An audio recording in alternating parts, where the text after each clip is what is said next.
नमस्कार दोस्तों, आप सभी का स्वागत है हमारे YouTube channel Ashok Chawla education app पर। दोस्तों आज हम मिल रहे हैं संस्कृत की पद्य की पाठ्य योजना के अंतर्गत, जो कि हम पढ़ेंगे इसमें संस्कृत गीत, जो कि गीत का नाम है नैव क्लिष्टा न च कठिना इत्यादि। आपने जो संस्कृत गीत आपने बहुत अच्छे से पढ़ा होगा, और ये हम कक्षा की विशेष की बात करें तो कक्षा 6 के लिए हैं, ठीक है। और ये संस्कृत की पाठ्य योजना है, जो कि एक पद्य की पाठ्य योजना है। चलिए दोस्तों, पाठ्य योजना स्टार्ट करते हैं। दोस्तों सबसे पहले पाठ्य योजना स्टार्ट करते हैं तो पहले हम बात करते हैं कि सामान्य उद्देश्य कौन कौन से हैं, ठीक है। उनमें सामान्य उद्देश्य जो होते हैं हमारे विषय से संबंधित होते हैं। जैसे हमारा आज का विषय है संस्कृत पद्य, ठीक है। जो हमारा संस्कृत पद्य की जो विशेषता हैं उनसे रिलेटेड जो भी उद्देश्य पूर्ति करते हैं वो उद्देश्य होते हैं सामान्य उद्देश्य, ठीक है। आप इनको अच्छे से देख सकते हैं। उसके बाद देखिए विशिष्ट उद्देश्य। विशिष्ट उद्देश्य कहने मात्र से ही पता चल रहा है कि ये उद्देश्य विशिष्ट होते हैं, और विशिष्ट हमारा प्रकरण होता है जो कि आज हम पढ़ने जा रहे हैं। तो हमारा जो प्रकरण है उसके उद्देश्य की पूर्ति के लिए जो निर्धारित किए जाते हैं वो सभी उद्देश्य विशिष्ट उद्देश्य कहे जाते हैं। इसमें देख सकते हैं आप ज्ञानात्मक उद्देश्य भी हैं, ठीक है। और इसमें आगे देख सकते हैं आप अवबोधात्मक उद्देश्य, जिसमें बच्चों में अवबोध करवाया जाता है कि इसका नवीन शब्दों का, ठीक है। और संस्कृत में भाषा का अवबोध करवाया जाता है। अनुप्रयोगात्मक भी इसमें उद्देश्य होते हैं विशिष्ट उद्देश्य के अंतर्गत, कि बच्चे जब ज्ञान कर ले उसके बाद सब कुछ जानने के बाद उसका अनुप्रयोग यानी खुद से स्वयं उसका प्रयोग किस प्रकार कर सकते हैं वो बच्चों में अवबोध करवाना, ठीक है। उसके बाद आते हैं सहायक उपकरण। जब इस पाठ को हम पढ़ाते हैं, बच्चों के सामने प्रस्तुत करते हैं कि किन किन चीज़ों की हमें सहायता होती है, जैसे श्यामपट्ट है, मार्जनी है, सुधाखंड है, संकेतिका है, आकुंचन फलक जिसे हम लपेट फलक कहते हैं उसे ही हम आकुंचन फलक भी कहते हैं, ठीक है। आप विशेष ध्यान रखिए, संस्कृत में इसे आकुंचन फलक लिखना ज़्यादा उचित माना जाता है, ठीक है। उसके बाद देखिए पूर्व ज्ञान। जो हम संस्कृत गीत आज पढ़ने जा रहे हैं, संस्कृत पद्य जो पढ़ने जा रहे हैं, उससे बच्चों में पूर्व ज्ञान क्या है, मतलब बच्चों में कौन कौन से ऐसे गीत हैं जो संस्कृत से रिलेटेड बच्चों ने कभी सुने हुए हैं या पढ़े हुए हैं, ठीक है।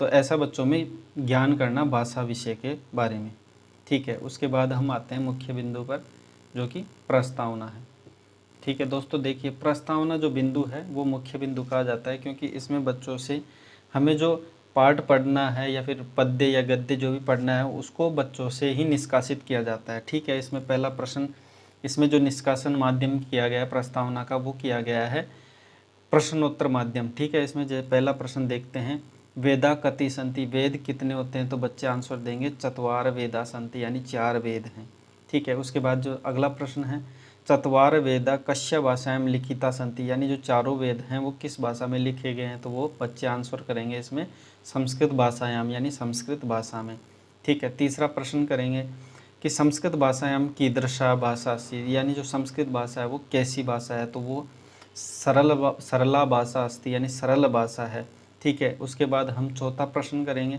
भवंत सरला संस्कृत भाषायाम विषय किम जानन्ति, यानी जो आप जो बात कर रहे हैं सरल भाषा संस्कृत भाषा के बारे में आप विशेष क्या जानते हैं। तो बच्चे इसमें ऐसा नहीं कि कुछ बताएंगे नहीं, बताने का प्रयास तो करेंगे, लेकिन जो मुख्य उद्देश्य हैं हम जो निकलवाना चाहते हैं वो बच्चों से पूर्ण रूप से नहीं निकलता।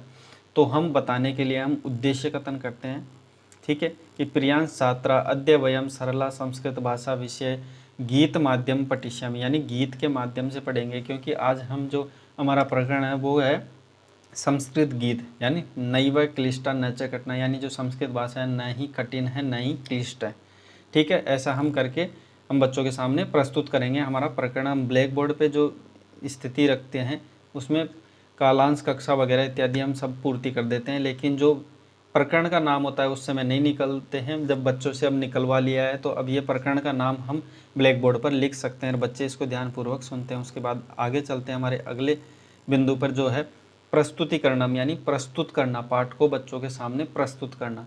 तो सर्वेषां छात्रा स्वकीय संस्कृत पाठ्य पुस्तक, यानी जो अपने संस्कृत, इसका मतलब ये है कि जो बच्चों से हम निर्देश करेंगे कि, यानी एक छात्र अध्यापक बच्चों से निर्देश करेगा कि बच्चों हम जो ये आज पाठ पढ़ रहे हैं उसकी पृष्ठ संख्या, पुस्तक में पृष्ठ संख्या इतनी निकाल के आप आपके सामने रख लें, यानी आज हम ये पाठ पढ़ेंगे, ठीक है।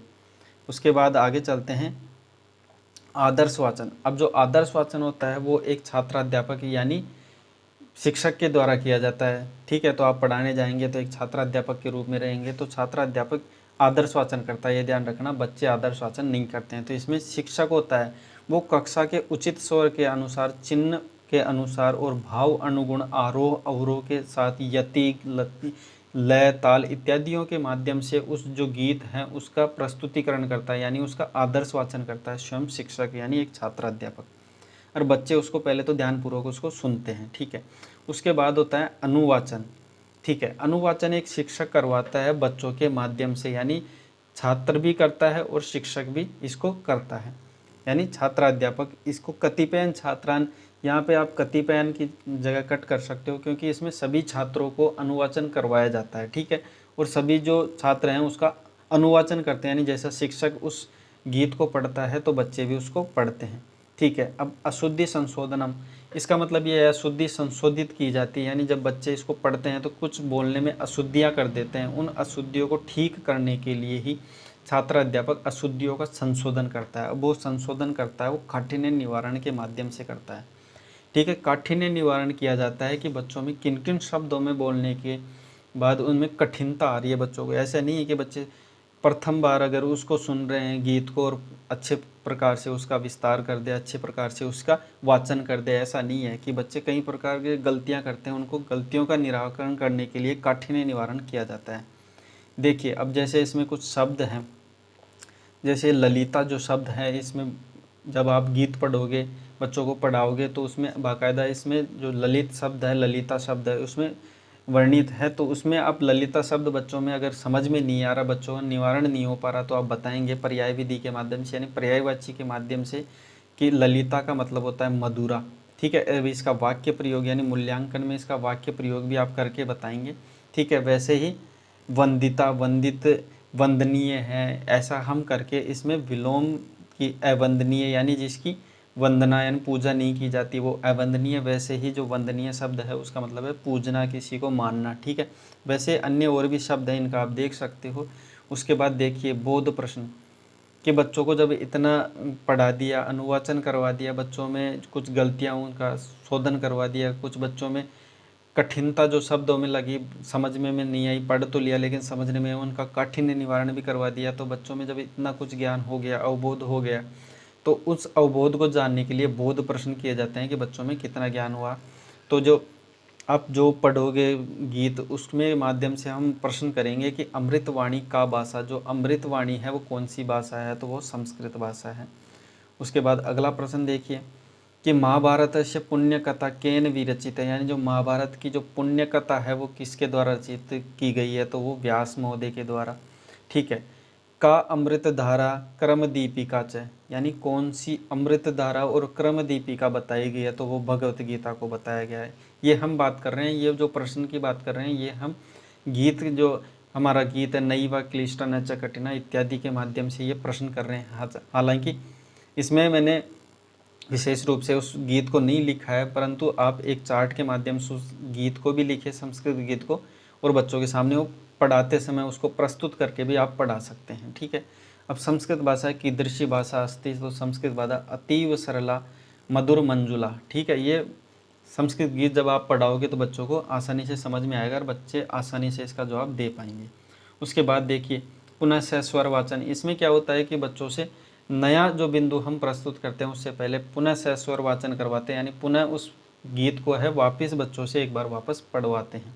ठीक है, उसके बाद हम आते हैं अगले बिंदु पर, जो कि है विचार विश्लेषणात्मक स्पष्टीकरण, यानी विचारों का विश्लेषण करके बच्चों को और भी डिटेल से बताना। यानी इसमें ऐसे प्रश्न किए जाते हैं जो कि बच्चों को सामान्य उत्तर देने के बाद हम, यानी छात्र अध्यापक उसका स्पष्टीकरण करता है, यानी पूर्ण रूप से उसके डिटेल्स के माध्यम से उसको बच्चों के सामने रखता है।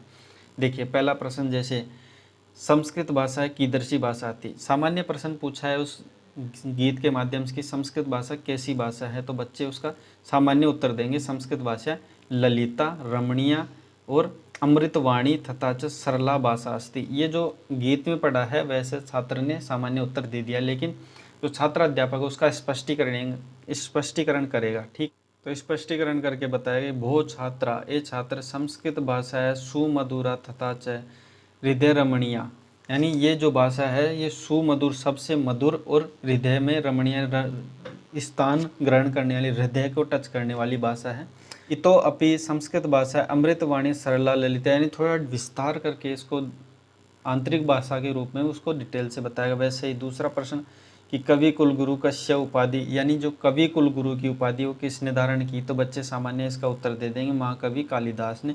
और उसकी विस्तार स्पष्टीकरण के माध्यम से छात्र अध्यापक इसको डिटेल से बताएगा, आप इसको देख सकते हैं। बाकी PDF की लिंक है मैं डिस्क्रिप्शन में डाल दूँगा ताकि आप उसको आसानी से डाउनलोड करके इस पाठ्य योजना को बना सकते हैं।